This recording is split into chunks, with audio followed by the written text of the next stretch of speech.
Well, about a year and a half ago,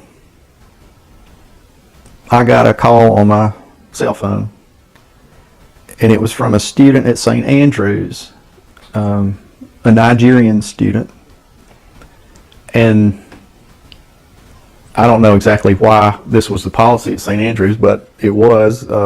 They over the holidays, they just shut down, including the cafeteria, and they even shut the dorms. And so this fella didn't have anywhere to go. And flying back home was certainly out of the question. And when I first came here, which was almost 7 years ago, I had gone to St. Andrews and put out some material, and really had not had that much contact since. But he had found something I left, and he called and told me what his dilemma was. And so I put the word out that we needed temporary housing for this young man, and 3 families offered to keep him. And so he came to church, he made friends with us, and he continued throughout the rest of that semester.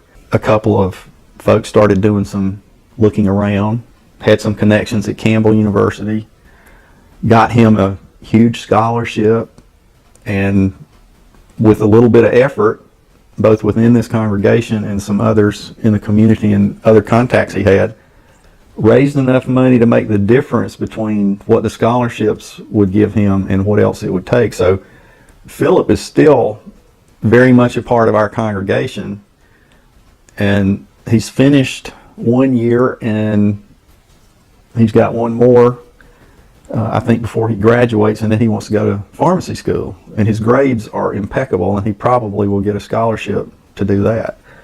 So the Holy Spirit has really, this was something, a seed that was planted and forgotten, suddenly grew, and it clearly landed on some fertile ground.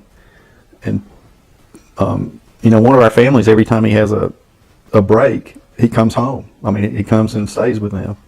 It's been wonderful for that family, and such a blessing for Philip.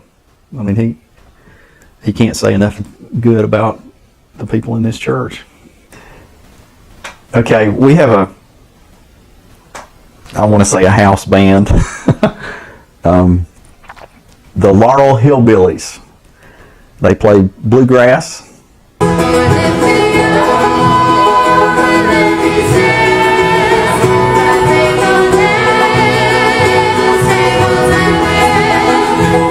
This was an organic development. We are so blessed. We have 3 professional music teachers in our church, maybe even a little less than that. They will play several pieces in the service, and on one occasion they did the music for the whole service, including the hymns. And there's something about doing that. When I look out in the congregation, there is not a face without a smile on it. And I think part of it is, these are ordinary people who are using the gifts that God has given them. They do it not just willingly, but joyfully, and the joy just seems to overflow. One of the things I do for continuing education is to go to the Arts, Recreation, and Worship workshop at Montreat.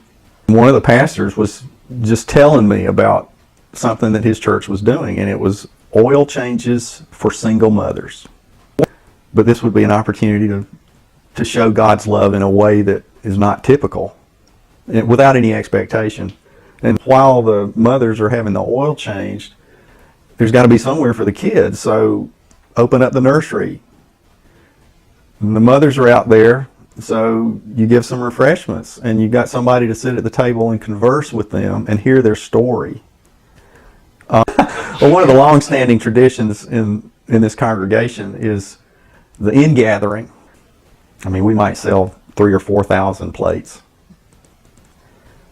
It's always the first Thursday in November, and it doesn't matter if it's raining, snowing, earthquake, fire, or flood. I mean, it will be on the first Thursday of November. Everybody has a job and knows what their job is. As big a production as this is, it's amazing that they have one meeting and they just go over the various details at this one meeting that lasts less than an hour. But so far, ever since the Depression, the Lord's provided the necessary leadership, and it is a major income stream for us as far as keeping the ministry going. But it's also one of those things that it's hard work, but it's fun. There's a lot of fellowship. There are people who actually used to live here, and they come back not to go to the barbecue, but to help prepare the barbecue. And part of that's the camaraderie that goes on around this whole thing. And then there are a lot of people in the community itself that they're not members of the church and maybe have never come to a service here, but they come out and help too.